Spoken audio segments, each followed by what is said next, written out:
Hi, everyone. This is Aaron, and welcome to our SOLA Network podcast. Before we get started, I wanted to let you know that SOLA Conference 2020 is coming soon on March 27th through 28th at Evergreen Baptist Church of SGV. The theme is Reconciled, and registration with early bird pricing is now open. Kim Kira, Watson Jones III, and Owen Lee will be speaking, and Jimmy Needham will be leading us in singing. Check out our conference page on the SOLA Network website, and I'll put that link in the show notes. Make sure you register because the first 350 individuals to register will be entered to win a pair of AirPod Pros. They'll be the perfect fit for you to listen to our podcasts. In today's episode, I spoke with SOLA Network editor Hannah Chao, and we talk about the recent TGC announcement, Hannah's 2020 resolutions, writing with honesty and writing without distraction, SOLA Conference 2020, and what God has been teaching us this month. Thanks for listening. Hannah, did you hear the news? What news? um, Julius Kim. He's the new president of the Gospel Coalition. Yes, I did see that. That's pretty wild. I personally don't know. I guess President Kim. I have, seen him on, TGC's resources. I think I've heard him speak at like a TGC event out here in California once. He's pretty well known in like the reformed circles, especially as I hang out with a lot of Asian American reformed pastors, and they're all so excited. So I'm excited because they're excited. Yeah. I don't think I primarily knew him from TGC. I think I primarily knew him from Westminster. I think that they kind of show a lot of his stuff, or they have him featured a lot at Westminster. And so his name was familiar. And then when I was talking, or when we emailed Pastor Steve, he was like, "Oh yeah, he's our friend." And I was like, "Oh, okay, that's cool. That makes Yeah, sense." it was really cool that in our Facebook we could write friend of a friend Yeah. of SOLA Network, and I was like, Yeah, I that's wasn't lying. perfect. Yeah, we didn't lie. We really do mean a friend of SOLA Network. So Yeah, it was really cool in that TGC article. There's a picture of actually one of our SOLA council members, yes, Owen yes, Lee, yes, hanging Pastor out with Owen. him. And so I was like, that is awesome. Yeah, It is a small world, I guess, with these PCA guys, Asian American PCA guys. But I'm Facebook friends with some of these pastors, and to see them all so excited and happy to see their friend have the respect of so many people and the trust that he can run an organization like TGC and take it into this next decade really and beyond, hopefully. And I think that's fantastic to see. Asian American Christians really are part of this new generation of Christians in America. yeah. I think I first heard the news maybe on Facebook is where I saw it. I'm not sure. Maybe it was Instagram. It was via social media is how I got the news.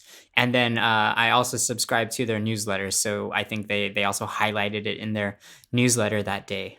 But the news did kind of reverberate, I guess, even amongst our smaller circles.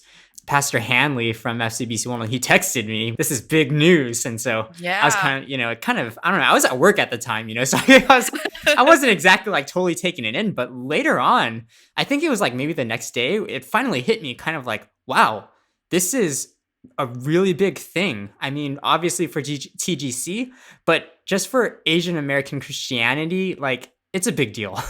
Yeah, and I loved that, when TGC introduced him and they interviewed him and did a feature on him, he was very open about how his Korean American Christian upbringing was such a crucial part of his life. Yeah, And, that was like in the first opening paragraphs is when he yeah, mentioned it. Yeah. yeah, and I think, for all of us who are Asian American Christians or even any kind of Christian to know that, where Christ has placed us and how he created us, to be unique individuals with our own heritage experience, like all of those things are things that he can use. And if we give them to him, we don't have to be ashamed of those things, but he redeems and uses those things. So that's so powerful. Yeah.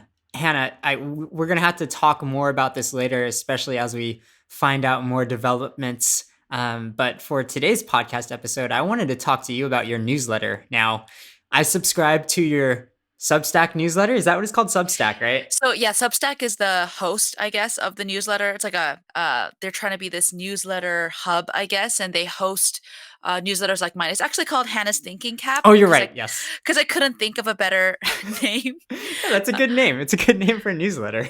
Yeah, well, we'll see. I just needed to have a name. Otherwise, you'll just get stuck on the name and use it as an excuse for why you're not going to post anything. But yeah, it's basically a way for me to have a blog without having to create a blog, which is another obstacle in writing. Like with writers, we can find so many things to like be like, oh, like it's too bright, it's too dark, my computer has not enough battery. Like, Excuses. yes. So Excuses. a newsletter is basically the way I explain it to people is I just get to email you my thoughts, but they're a little more coherent and a little more formal without having to and knowing that people are more likely to click on it. That's the beauty of newsletters, right? They go straight into your inbox. It's not like, hey, come to my website and click refresh once in a while. Right, right, right. Um, It was the first newsletter that you sent out this year, 2020, yes, it was. and you listed your at least two resolutions. I know you had like kind of like sub resolutions near the bottom, but you had two big resolutions. I want to talk to you about them a little bit, just to see where you're coming from, what made you decide on them. I know you talked about it in the newsletter, but I want to elaborate on it. Your first one was that you deleted social media from your phone. Now, this is a big deal, Hannah. Yeah. So, caveat, I didn't delete all of them. Okay, Just okay, right. but Facebook and Twitter are the ones that I'm the most obsessed with. And yeah, I just didn't delete my accounts, but I did delete the apps off my phone. And I will tell you, Aaron, I spend way less time on my phone. I wrote in the newsletter that I would just habitually pick up my phone and just look for the apps. Like I wouldn't even think. Like I just have like a spare second, and I would just open. Oh, that app isn't there. I'm finally out of the habit, I think, of it. But yeah, I realized that I spend so much time, especially just checking to see to not miss out on anything. So for example, for Facebook, I get a lot of solo notifications. So I'm always checking like, are people reading our stuff? Are they Right. liking? Are they sharing? Yeah. I got a notification. Oh, it's just Aaron. He just posted something, Yes. Yeah. um, or for Twitter, right? Twitter's a constant stream of it's not a stream, it's a fire hydrant of just information. And for a while I started culling who I followed, just to try to get a little more specific. But even then I was just noticing, and even my husband would be like, hey, Ooh. is something happening? Like important? Ooh. And I'm like, honestly, there's nothing important. Yeah. There's all these little Twitter dramas that are really fun, but when I try to explain them to my husband, he's like, I don't get it. Like, why is this a big deal? And I'm like, but Harry and Meghan Markle are leaving the royal family. So This much is so drama. important. And he's like, okay, sure. But so the reason I still kept the accounts is obviously I use Facebook a lot for work, with church, with SOLA, with Twitter. It is a great way for me to still get perspectives that I don't see, but I just want to be more purposeful about them. I don't think there's, people write about all the time, is social media good, bad? I think it's a tool, and we have to each of us really consider like, are we using these tools to really help or to hinder our relationships and our lives. And we've all heard these in sermons, like illustrations, and so I didn't go too deeply into that. And but still, to just take some space and time to see whether or not this helps. And for me, it's been helping so much. And Instagram, I literally only look at my friends' stories. I never Instagram like scroll. People like look up hashtags and explore. I never do explore Instagram. So it really is just like open, shut 30 seconds. Like unless someone's on a really cool vacation, then I'm there longer. Yeah, no, that's very admirable. You're in a bad space or red flag territory when your spouse or significant other asks you what you're doing online so much. So good Yeah, job, Hannah. I'm proud of you. yeah. That's a good thing to do. Thank you, thank you. We'll see if I need to do more, but I think for now, this has been a good change for Yeah. 2020. Yeah. Yes. Your second resolution was reading the Bible every day. So tell me about your Bible reading habits, your quiet time, Hannah. What do you do? Yeah, so it's really hard to admit. I think for Christians, when you want to be seen as mature, we always say, "Oh yeah, I read the Bible," and then we just try to You just don't. skip over You and just just, just don't elaborate. yeah. I read the Bible on Sundays, Yeah. and so for me, it's been really hard to be consistent. As like a stay at home mom slash go to the office twice a week slash work from home. Like it's really hard to have a good schedule, but I saw that the Bible Project was doing a collab with the YouVersion Bible app, and they're just and I was like, you know what? I should just do this. I should do it with friends because they have like a group reading mode where you each check off. And honestly, it works. I used to be such like a you should read the Bible on paper, but now I'm like, you know what? Just read your Bible. However you Come on, like. just yeah, whatever you need to do. Whether we don't if you eat your breakfast as a shake or you eat it, like IHOP style, Yeah. just get some Yeah. calories in there. Starbucks coffee, cold brew, drip, Yeah. Yeah. Do what Keurig, you I'm not gotta gonna do. judge you. Yeah, Right. get the caffeine in there. Right. And so yeah, it's been really good to read with friends to see their insights. And honestly, I'm gonna be honest. Like there are some days where I'm like, like Jesus, you really spoke to me. But there are days where I'm like, I literally wrote for one of the comments, like reading the Bible is hard. Like that was the comment. Like being must just have being been, real. yeah, it must have been a hard day that day. I don't know, but I think all of us being more honest about our Bible reading habits, I think would be so encouraging for those who are struggling to know that, this is a discipline, right? Yeah. It's not Mhm. It's a easy. spiritual discipline. That's right. At the same time, for those of us who do, journal and have these great thoughts, like I want to hear them, I want to be encouraged by what you say. The thing I always tell my friends who struggle with Bible reading is like, did you know people didn't used to read the Bible every day? And they're like, what? And I was like, yeah, because I didn't have a Bible. Right? Like literacy was not a thing until like Yeah. the 1600s Right, or right, right. beyond, Right, right? right, right. No one could own a book. Gutenberg he That ran out of money because he yep. couldn't print these That's books, right. That's right? So that's right. like, so I'm like, you know what? If it's audio Bible, if it's like, like listening to some sermons, it's okay. We want everyone to be able to read the Bible, on their own. But again, any way you get your coffee in the morning is Yeah. good. No, So absolutely. Find a way to get to the word of God, you know? exactly. And so it's Yeah. been what, 21 days? Yeah, 21 Um, days. Yep. so we're in Matthew, I think like 14 or 15. Jesus like calmed the storm. He's been feeding some Just people. doing some stuff. Yeah, doing lots of stuff, proclaiming that the kingdom of heaven is here, is at hand, and, it's honestly it's such a good reminder, every day, and just to see that, as I read the word to remember that, like, I'm really not strong, I'm weak, it's Christ in me who makes me strong, and man, just getting, mini convictions every day. Yeah. Well, okay, Hannah, you touched on a lot of things, but let's talk about this one really quick.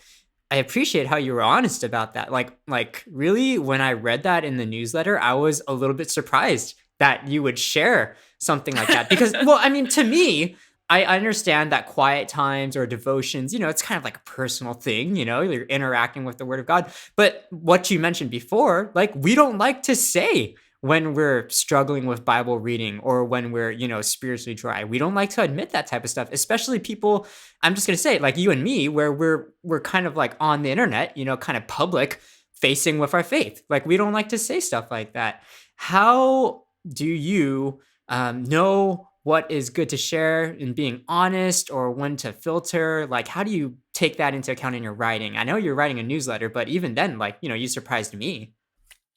I think for me, it's, just remembering that a lot of what I say is gonna be permanent if it's on the internet, so I don't wanna share everything, but at the same time, I think there are moments of vulnerability that are important for people to remember. I think something that I think about is like, would this be encouraging to me, like if I read it, right?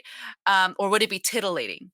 um, and honestly, it's not always a very like that it just comes out naturally. I really have it just or like that I think about it, it just comes out naturally. It just comes out. But even then, when I was writing it, I was like, "Oh my gosh, I'm admitting that, I haven't been consistent." Yeah. But I think for me, knowing the struggles that, I have and others have had, I always think that, if it can be an encouragement to the church, again, without being titillating, I think it's so important. Yeah, because like if, a pastor is honest, like, "Hey, like my prayer life's been dry. I need you to pray for me." I think that can be so powerful for, a congregation to hear. So yeah, I think there is something to that. Yeah.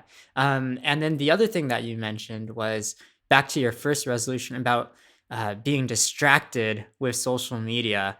How do you think that informs your role as like a writer or even an editor, just kind of being distracted by consuming content instead of like creating content? How do you get into a rhythm? What's a good balance? Yeah, you know what? I think you're absolutely right. I think being distracted by social media really makes it hard to focus on creating new content. So actually, one of the things I've been doing is reading a lot more. I think I mentioned that in my newsletter Yeah, yeah, somewhere. yeah, yeah, Yeah, yeah, yeah. yeah. And now that I'm reading and I'm able to synthesize and just have opinions about things, I can write so much more. For example, for these SOLA podcast listeners, sneak preview, I'm going to actually write about Rachel Denolander's book, which I finished, what are girls worth, where she talks about the sexual assault that happened to her by a doctor, and yeah, and just being able to consume content at a slower pace can really help us to mull on it, and I don't want to say meditate, I guess Bible meditate, but mull on it, to chew on it, to really see like, hey, like how does this thing affect me, and how can I give those thoughts to others, because I think that's a lot of what I do. I don't personally make a lot of like new things. I get inspired by things that I reflect, kind of like the thing I wrote for Parasite or for Well. Like these are media I consumed, I thought about, I processed, and then I share my thoughts. And so I think, yeah, in a world where if we're just consuming, I think you can kind of get like empty calories. Although I will say I do get a lot of good ideas from social media as well. I think I just have to do it in a more controlled, moderated way. Very good. And yeah, that was the, I guess maybe like resolution C maybe in there, or like kind of number three, but like in parentheses. You said you were gonna read 2 books a month. That's right. That's right. That sounds like a lot. It is a lot, but I will tell you, I am a very fast reader.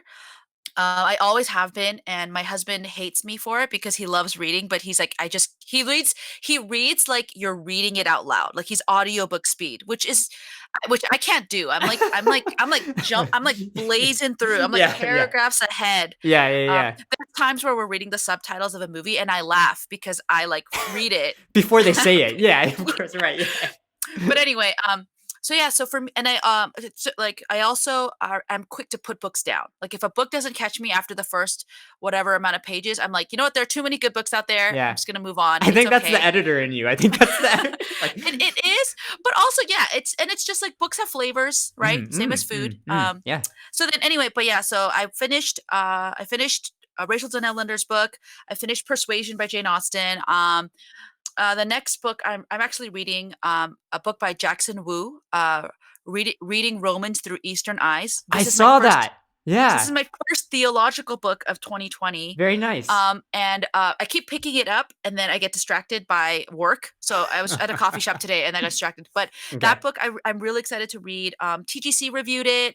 I know one of our editorial board members, Daniel Ng, he's reviewing it for something, I think. And so it's one of the books that people are really talking about. So I'd love to read it. And yeah, and then obviously I'll just keep going with other books. But yeah, so I mean, so far 2 in January, still got 7 days left. So hopefully I can get a big chunk of Jackson Wu's book in. But yeah, books are great. I highly recommend them.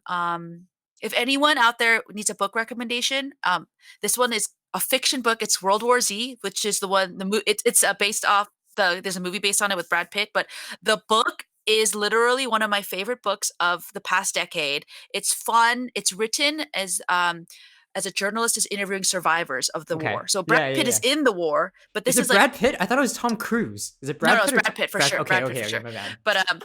But that was maybe you're thinking of War of the Worlds. That's Yes, Tom yeah, you're Cruise. right, you're right, Okay. you're right. Yeah. But anyway, this is a zombie book. It's not like it's a book. You don't see zombies running after you, but it's like interviewing the survivors, and he does a great job, Max Brooks.